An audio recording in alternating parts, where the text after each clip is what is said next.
On September 11, 2003, in the quiet English town of Warrington, a young teenager who only dreamed of becoming a lawyer, Shafilea Ahmed, had her life brutally silenced by a plastic bag at the hands of those who should have protected her. The crime was so brutal that even veteran investigators were shocked. And do you know what crime justified this murder in the eyes of her parents? Shafilea was wearing a short-sleeved V-neck blouse, without a sweater over it. But before I tell you how this brilliant teenager became the victim of one of the most shocking honor crimes in modern British history, you need to know what she did months before to try to escape a fate she considered worse than death itself. And what we'll discover will leave you speechless. Look, I know cases like this deeply affect all of us. When we talk about violence against young people, especially when it comes from within the family itself, it's impossible not to feel indignant, sad, even angry.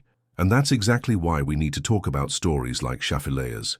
Before I continue with this account that will mark you forever, do me a favor. Write in the comments where you're watching from.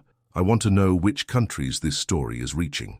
Now let me introduce you to who Shafilea Ahmed really was, because it's fundamental that she be remembered not just as a statistic, but as the brilliant young woman who had her life brutally stolen. Shafilea was born on July 14, 1986, in Bradford, England. She was the type of daughter any father or mother would dream of having, intelligent, dedicated to her studies, with a promising future ahead. She got excellent grades in all subjects and had a very clear dream.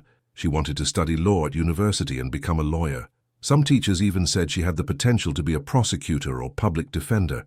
Just imagine, a 17-year-old girl, born and raised in England, who spoke perfect English, who had friends at school, who laughed, who dreamed about the future. In the eyes of any normal person, Shafilea was a source of pride. But in the eyes of Iftikhar and Farzana Ahmed, her own parents, she represented something completely different and much more sinister. For them, each of their daughter's smiles, each friendship she made, each piece of clothing she chose to wear, each dream she nurtured was a direct affront to the family's honor. And this distorted perception, this toxic mentality, would cost the life of a young woman who just wanted to live like any teenager should be able to live. But to understand how we got to that sofa in September 2003, we need to go back a few years and see how this apparently ordinary family hid a pattern of control and violence that grew every day. And what you'll discover about what happened inside that house will shock you. To understand the tragedy that would unfold, we need to dive into the toxic environment that Iftikhar and Farzana Ahmed created inside their house in Warrington. From the outside, they seemed like a successful immigrant family. He worked as a taxi driver, she took care of their 5 children, and they lived in a middle-class neighborhood. But within those 4 walls operated a regime of absolute control that would make any dictatorship proud. Shafilea's parents had brought from rural Pakistan an extreme and distorted version of cultural traditions. While thousands of Pakistani families in the United Kingdom managed to balance their roots with modern life, the Ahmeds chose the path of total rigidity. For them, England was just a place to make money, never a home where their children could grow up as British citizens. Imagine living in a house where every movement is monitored, where every phone conversation is supervised, where you can't choose your own clothes, your friendships, or even express your opinions. Our family was very restricted. It was very different. Pakistani culture is more restrictive in terms of what you can wear or do, Alesha, Shafilea's sister, would later testify.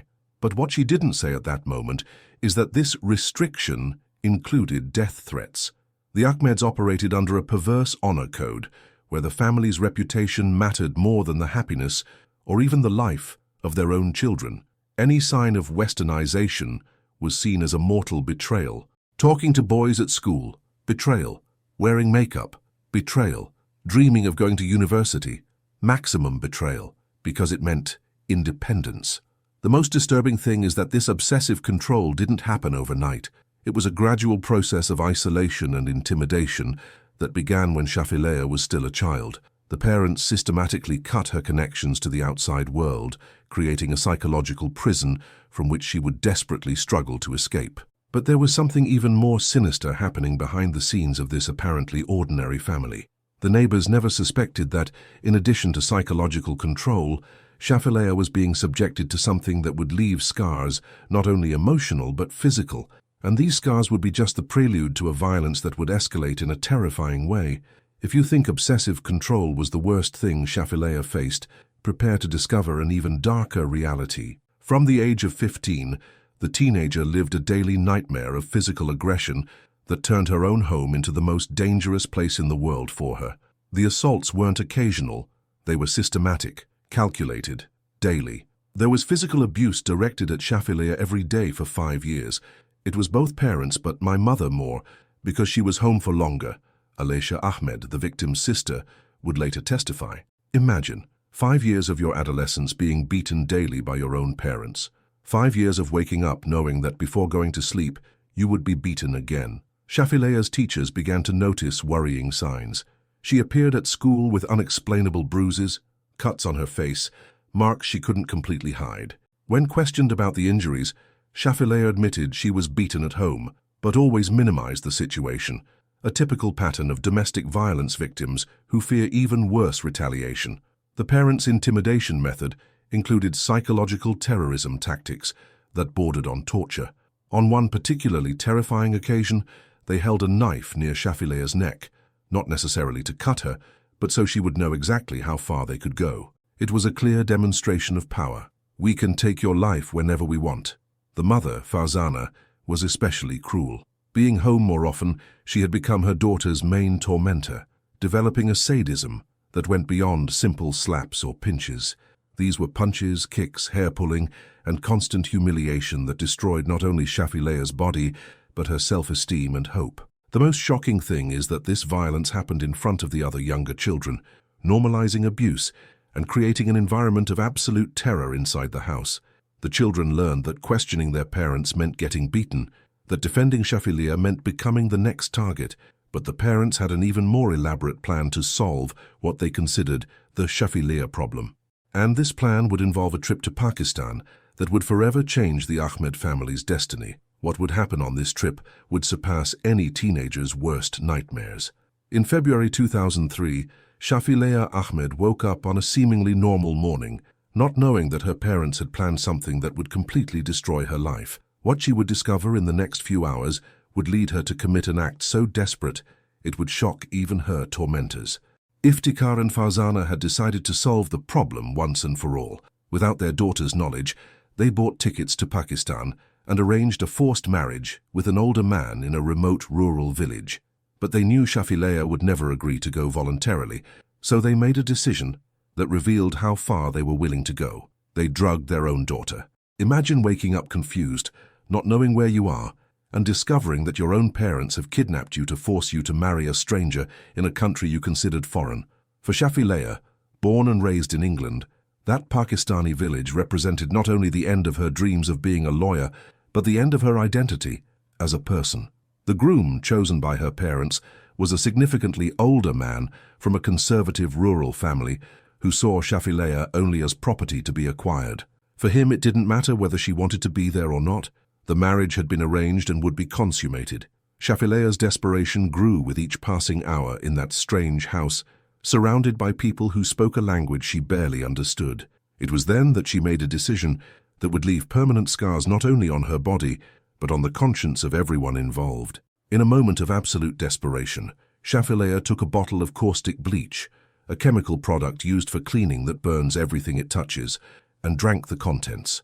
The acid immediately destroyed the tissues of her mouth, esophagus, and stomach. The pain was unbearable, like having liquid fire going down her throat. Shafilea was literally killing herself from the inside to escape a fate she considered worse than death. It was her last act of rebellion, her only way to say no in a situation where she had no voice or choice. Her parents, confronted with their daughter agonizing, had to invent a lie for the local hospital. They said it was an accident during a power outage, that she confused bleach with mouthwash, a lie so obvious that prosecutors would later call it stupid and obviously false. Ironically, this desperate act temporarily saved Shafilea's life. The groom's family, horrified by the injuries and possible mental instability of the young woman, cancelled the wedding.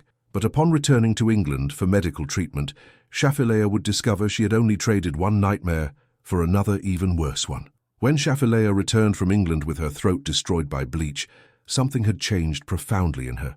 For the first time in her life, she had managed to say no to her parents definitively. and this gave her a desperate courage she had never felt before. But it also awakened a fury in her parents that would make her last months of life an even worse hell. Back in England for medical treatment, Shafilea spent 3 long months being cared for by doctors who tried to reconstruct the damage caused by the acid. During this period, she had time to think, to plan, and most importantly, to realize that she could no longer live in that house. What she did next showed impressive courage for a young woman who had been terrorized her entire life. Shafilea made the bravest decision of her life. She sought help from Warrington Social Services and asked for official help. She clearly told social workers that she was being assaulted at home daily, that she had suffered domestic violence since she was 15, and that she considered herself homeless, a desperate way of saying that her own home wasn't a safe place to live. Imagine the courage this required from her. After years of being conditioned to believe that dirty laundry should be washed at home, that denouncing her parents would be a mortal betrayal to the family, Shafilea finally broke the silence. She was temporarily placed in an emergency hotel by Warrington Council, and for the first time in years, she slept a night without fear of being beaten the next day. But here, we reach the most frustrating and tragic point of this entire story. The very systems that should have protected Shafilea failed her spectacularly. When social workers formally interviewed her, she did something that millions of domestic violence victims do. She minimized the situation out of fear of the consequences. The psychological conditioning from years of abuse had created a mental confusion, where Shafilea simultaneously asked for help and protected her aggressors. It's a cruel paradox that happens constantly. The victim knows they need to escape, but has also been programmed to believe that family is sacred, that denouncing parents is worse than dying. Social services, facing extreme cases daily and overwhelmed, couldn't detect the real gravity of the situation. They saw a rebellious teenager who was having normal conflicts with conservative parents, not a young woman whose life was literally in mortal danger. This was the fatal error that would cost Shafilea's life. She had found the courage to ask for help, had taken the most difficult step any victim can take, but the system failed to protect her. Within a few weeks, she was back in that house, more vulnerable than ever, because now her parents knew she was capable of denouncing them. The date, September 11th, already carried a symbolic weight of worldwide tragedy, but for the Ahmed family, this day would become the landmark of a personal tragedy that would shock all of England. What happened that night, in an apparently ordinary house in Warrington, was an act so brutal that even veteran investigators with decades of experience were disturbed. The night began like so many others in the Ahmed house, with Shafilea being criticized for the way she dressed. But this time there was something different in the air. The parents seemed more tense, more aggressive, as if they had made a definitive decision about their daughter's future. Shafilea was wearing a short-sleeved V-neck blouse without a sweater over it, clothing that any English teenager would wear without thinking twice. For Iftikhar and Farzana Ahmed, that blouse represented everything they hated about their daughter. Her refusal to submit, her insistence on living like a young British woman, her growing rebellion since returning from Pakistan. More than that, they knew that Shafilea had sought social services, that she was willing to denounce them publicly. She had become an existential risk to their reputation and freedom. The argument began in the living room, where the 4 younger children were present. Innocent children who would be forced to witness an act that would traumatize them for the rest of their lives. The parents began shouting, accusing Shafilea of being a Western prostitute, of bringing shame to the family, of being an unworthy daughter who deserved punishment. It was then that Farzana, the mother, pronounced the words that sealed Shafilea's fate. "Finish it here." It wasn't a moment of uncontrolled fury. It was a cold, calculated order from a mother ordering the execution of her own daughter. Iftikhar didn't hesitate. Together, like a team of assassins, they grabbed Shafilea. The 17-year-old fought desperately for her life. She screamed, kicked, tried to escape, but was alone against 2 adults determined to kill her. Her own parents violently pushed her against the sofa, held her arms and legs to immobilize her, and then forced a plastic bag against her mouth and nose. Shafilea Ahmed died suffocated in her own living room, murdered by the same hands that had once rocked her as a baby. Her last moments were of absolute terror, looking into her parents' eyes and seeing not love, but pure hatred. The younger siblings watched paralyzed, instinctively knowing that if they interfered, they would be next. In a few minutes, the girl who dreamed of being a lawyer, who got excellent grades, who just wanted to live like any teenager, was dead. and her murderers didn't even show remorse. What happened in the hours following the murder reveals the truly psychopathic nature of Iftikhar and Farzana Ahmed. Most parents who lost a child, even under tragic circumstances, would be in shock, would call an ambulance, would try somehow to reverse the irreversible. But the Ahmeds did exactly the opposite. They acted like professional criminals executing a premeditated plan. First, they removed all the other children from the crime scene. The 4 children who had witnessed the murder were quickly relocated to other rooms in the house, where they remained in absolute silence, not by choice but by terror. They had just seen what happens to those who defy the Ahmed parents. Next, Iftikhar and Farzana began the macabre work of eliminating evidence. They didn't just hide the body, they dismembered it. Imagine the coldness necessary to cut your own daughter's body into pieces, as if she were just a disposable object. Each cut, each separation, was made with the same determination they demonstrated when killing her. But the most shocking thing was the attention to detail. They meticulously removed anything that could identify Shafilea: jewelry, clothes, any personal object that could lead authorities to them. It was as if they were erasing not only the body, but the very existence of their daughter. Then they loaded the remains into the family car, the same vehicle where Shafilea had traveled on family outings when she was a child, and drove 110 kilometers to Cumbria. They chose the River Kent, a remote area where they believed the body would never be found. There, they dumped the pieces of their daughter as if they were common trash. During the entire trip back home, they showed no emotion. They didn't cry, didn't regret, didn't question what they had done. On the contrary, they began rehearsing the version they would tell anyone who asked about Shafilea. The strategy was simple and cruel. She ran away from home. When neighbors, teachers, or authorities asked about Shafilea's whereabouts, the parents would simply shrug and say she was a rebellious girl who had abandoned the family. They went to the extreme of refusing to provide photos of her to the police, claiming this would bring shame to the family. The cynicism reached unimaginable levels when they continued living normally in the house where they had committed the murder. They sat on the same sofa where they had suffocated their daughter, watched television, had meals, as if nothing had happened. For the Ahmeds, Shafilea had become just a problem solved. But they didn't count on the persistence of the British police, nor on the fact that eventually the very children they had traumatized would become their prosecution witnesses.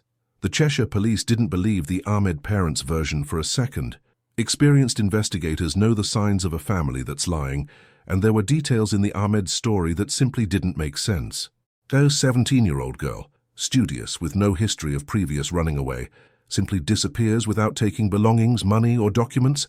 Impossible. In November 2003, just 2 months after Shafilea's disappearance, the police made a decision that would completely change the course of the investigation. They installed high-tech listening devices in the Ahmed house.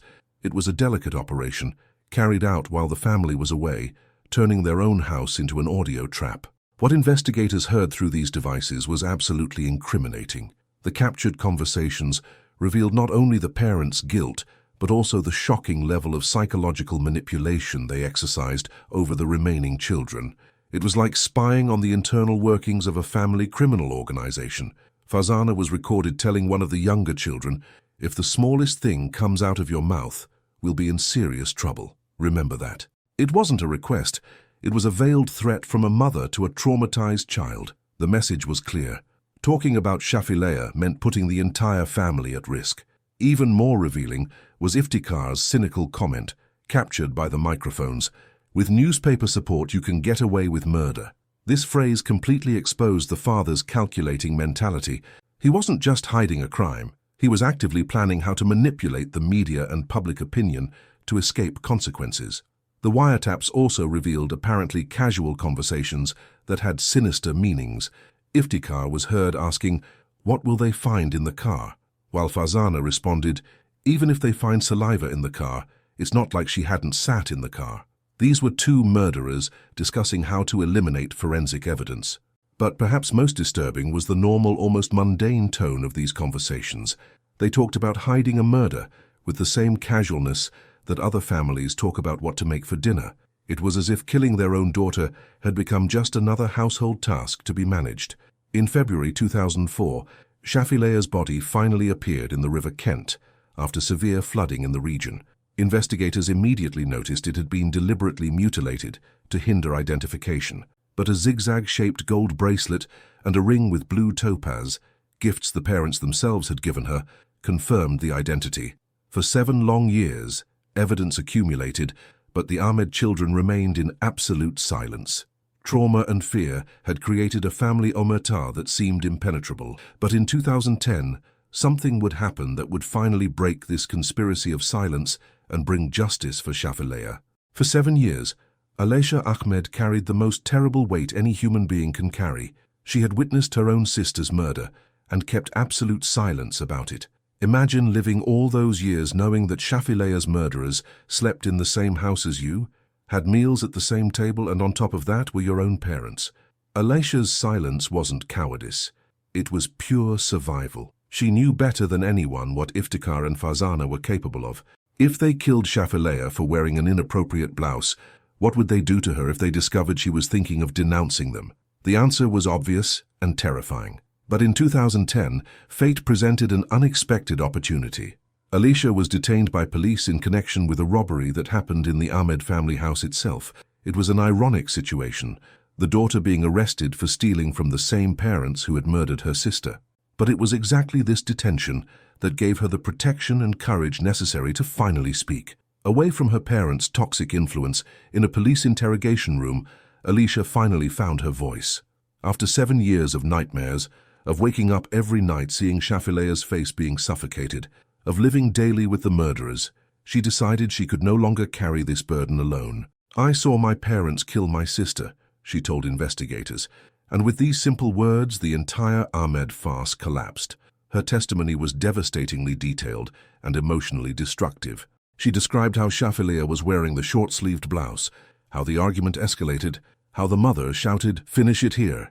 Aleisha told how she saw her parents grab Shafilea, how they pushed her against the sofa, how they forced the plastic bag over her mouth while she desperately fought to breathe. She described her sister's last moments of life, the terror in Shafilea's eyes, the muffled sounds of her struggle to survive, the exact moment when she stopped moving. Aleisha's testimony wasn't just a confession, it was an extraordinary act of courage from a young woman who finally decided that justice for Shafilea was more important than her own safety. She knew that by speaking, she was effectively declaring war against her own parents, but she could no longer live with the lie. In 2012, 9 years after that terrible September night, Iftikhar and Farzana Ahmed were finally brought to trial. During the process, Farzana attempted one last desperate manipulation. She blamed only her husband, claiming she had tried to intervene to save Shafilea. It was one more lie from a woman who had spent her entire life lying. The jury had no difficulty reaching the verdict. Both parents were found guilty of murder and sentenced to life imprisonment, with a minimum of 25 years before being eligible for parole. Iftikhar was 52 and Farzana 49 when they were sentenced, meaning that at best they would leave prison as elderly people. But justice for Shafilea came too late. Nothing could return the life of the young woman who dreamed of being a lawyer, who just wanted to live like any British teenager her age.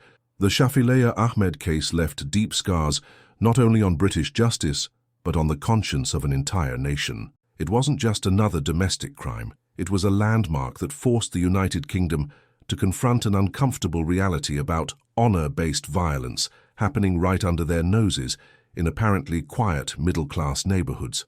Shafilea's most powerful legacy is perhaps what she could never see. July 14th, her birth date, was established as the National Day of Remembrance for victims of honor-based violence throughout the United Kingdom. Every year on this date, human rights organizations, schools, communities, and the British government stop to remember not only Shafilea, but all victims silenced in the name of false honor. The statistics that emerged after her case are staggering and should serve as a warning to all of us. According to specialized organizations, 15 women are murdered annually in the United Kingdom alone by their own families in the name of honor. Additionally, tens of thousands suffer abuse, threats, genital mutilation, and other forms of cultural violence every year. But the Shafilea case teaches us something even more universal. Domestic violence knows no cultural, religious, geographical, or socio-economic boundaries.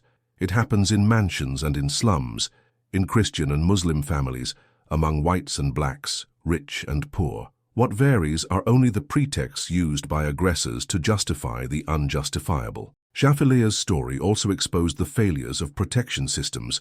She asked social services for help, was temporarily placed in safety, but ended up being returned to the same parents who would kill her weeks later. This reminds us that even when victims find courage to report, our systems frequently fail to protect them adequately. Today, whenever we see signs that a young woman might be suffering domestic violence, whether for cultural, religious, or any other reasons, we have the moral responsibility to act. Shafilea tried to ask for help and wasn't heard in time. That's why her story needs to be told, retold, shared. It needs to disturb, shock, awaken consciences, because somewhere in the world at this exact moment, there exists another Shafilea being threatened, controlled, assaulted by people who should protect her. If this story impacted you as it impacted me, you have a simple but crucial mission. Share this video in your WhatsApp groups, on Facebook, Instagram, Twitter, on all your social networks. Send it to your friends, family, co-workers. Because the more people know about Shafilea Ahmed's story, the better chance we have of identifying signs of violence around us. Your simple act of sharing can save a life. It can help someone going through a similar situation find courage to report. It can help neighbors, teachers, social workers recognize the signs before it's too late. Share now. Don't leave it for later. Shafilea Ahmed's story needs to echo far, needs to reach every corner of Brazil and the world. Do your part in this chain of awareness.